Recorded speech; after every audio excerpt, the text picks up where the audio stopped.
Hello, hello! Si vous avez l'impression que votre voix n'est jamais aussi belle que celle des artistes que vous écoutez, cette vidéo est pour vous. Je vais vous dire les 2 raisons principales pour lesquelles vous avez l'impression que votre voix n'est jamais à la hauteur des voix des artistes que vous écoutez. Et la deuxième réponse, restez bien avec moi parce que vous pouvez faire quelque chose pour la deuxième. La première, on ne peut pas trop faire quelque chose et on va en parler tout de suite. La première raison qui fait que quand vous comparez votre voix à celle des artistes que vous écoutez, vous n'obtenez jamais la même qualité de son, c'est que les voix des artistes que vous écoutez, que ce soit des enregistrements ou que ce soit même des lives, donc en concert, quelque chose de live, c'est que sur leur voix, il y a des effets. Alors certains d'entre vous connaissent ça, mais parfois on peut aussi l'oublier, même quand on le sait. Et donc il y a de la compression,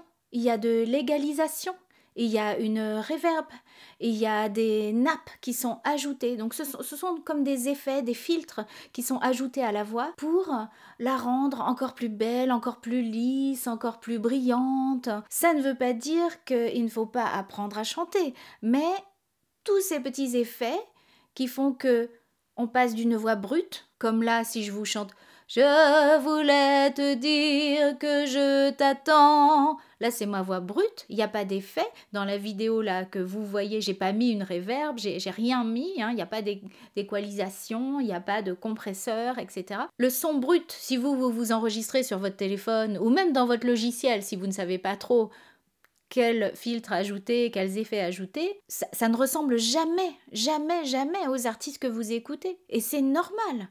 C'est normal, mais c'est pas le même son. Le son que vous écoutez, par exemple, dans votre téléphone, il est déjà, il y a déjà un process dessus, il y a déjà une sorte d'effet dessus, mais pour que le format rentre dans le téléphone, parce que sinon c'est trop gros, si jamais le téléphone enregistrait tous les petits détails de votre voix, le fichier serait beaucoup trop gros, ça exploserait, etc.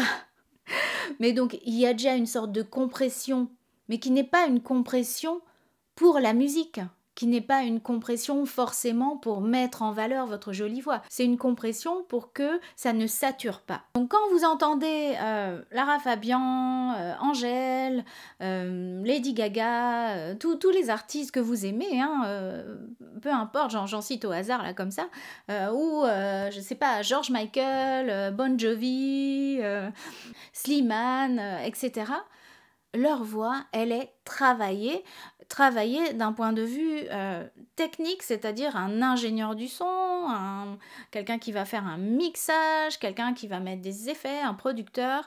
Et donc, ça donnera jamais la même chose que ce que vous avez chez vous, à moins que vous soyez hyper calé dans l'enregistrement, la production du son, et puis le mixage. Donc ça, c'est une raison, mais une raison hyper grosse qu'on a tendance tous à oublier quand on se compare. Donc la première des choses, c'est de ne pas oublier que votre voix, quand vous chantez par exemple dans une pièce, elle est brute, il n'y a pas de filtre, c'est la voix naturelle. Et s'il y a un son qui ne vous plaît pas, ou si sur votre téléphone ce que vous avez enregistré, ou votre petit enregistreur, ça ne vous plaît pas, pensez que voilà, elle est brute, le son, vraiment la qualité du son est brute.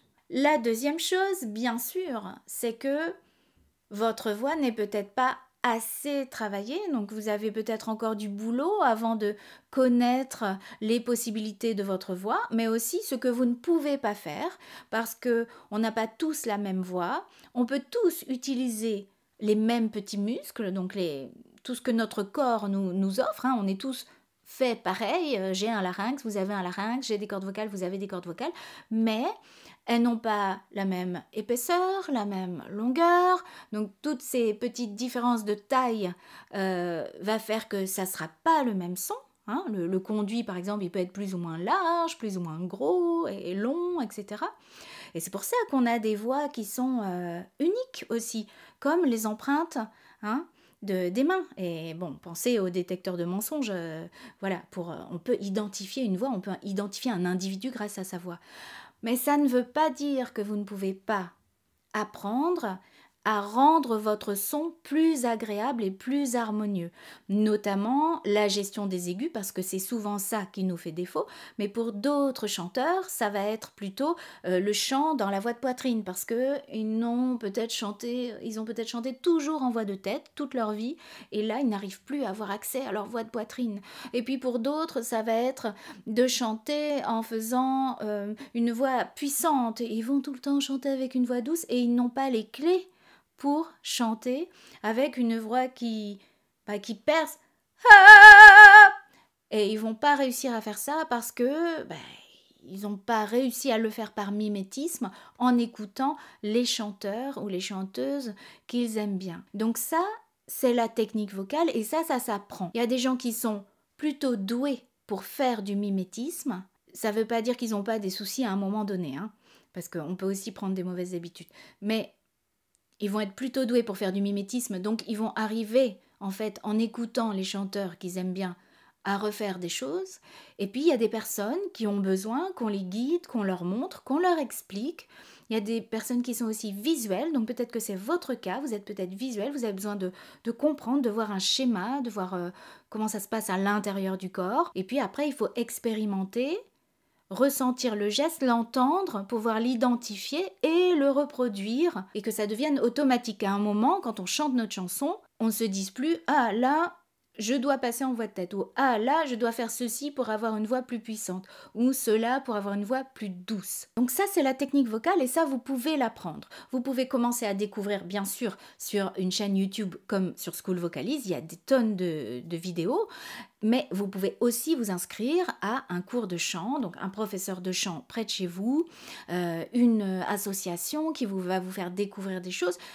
Bien sûr, essayez de tester pour voir si ça vous correspond en termes de style, hein, si c'est le style qui vous va. Parce que si c'est un prof, par exemple, de chant lyrique et que vous voulez chanter uniquement du rock avec une voix un petit peu saturée, la personne ne va peut-être pas pouvoir vous guider. Elle va vous donner des très bonnes bases de chant hein, pour, par exemple, la musculation de votre appareil là, phonatoire, etc., l'utilisation de votre support. Mais après, il y a des choses qu'on fait dans le chant moderne qui ne sont pas dans le chant lyrique. Donc, et vice-versa, si vous avez envie de chanter, bien sûr, de l'opéra, du lyrique, allez plutôt voir un professeur qui a été formé à ça. Hein. Donc, faites bien attention parce que tout le monde peut se dire professeur, etc. Donc, testez, vous allez voir, vous prenez un premier cours, vous voyez si vous avez l'impression que la personne sait de quoi elle parle. Et si vous constatez pas du progrès immédiat, parce que ça peut être compliqué de progresser tout de suite, mais au moins que vous avez essayé quelque chose et que oui, ça a marché, même si ça ne s'installe pas tout de suite. D'accord ? Vous pouvez aussi me rejoindre, moi et les 200 élèves de School Vocalise, bien sûr, dans School Vocalise, pour travailler votre technique vocale. Mais vous avez plusieurs options. Ne pensez pas que surtout votre voix, elle est moche, nulle.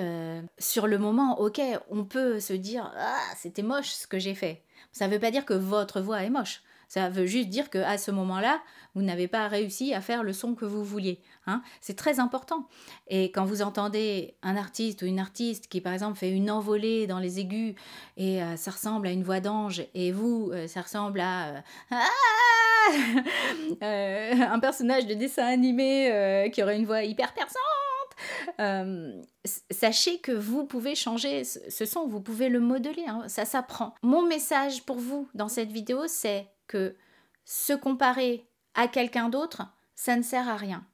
Par contre, se comparer à soi-même à un instant T, c'est comme ça que vous allez avancer. Surtout, rappelez-vous qu'il y a tous ces effets, tous ces petits filtres sur les voix des artistes qu'on entend. C'est pour ça qu'il y a aussi des artistes qui n'ont aucune technique vocale, qui chantent, et on a mis 10 000 filtres dessus. Alors après, bon, ça peut être embêtant dans certaines circonstances, comme certains lives, etc., où là, on va découvrir que la personne ne sait pas chanter, sauf si on a mis plein d'effets dessus. Et puis la deuxième des choses, c'est que vous pouvez travailler votre voix pour apprendre à la connaître, pour faire ami avec elle, c'est-à-dire l'accepter et chanter en confiance, en sachant ce que vous pouvez faire et ce que vous ne pouvez pas faire, et comment vous pouvez adapter ça. Si cette vidéo vous a plu, laissez-moi un petit pouce sur la vidéo. Je vous remercie pour vos petits pouces levés. Je vous dis à très bientôt dans la prochaine vidéo.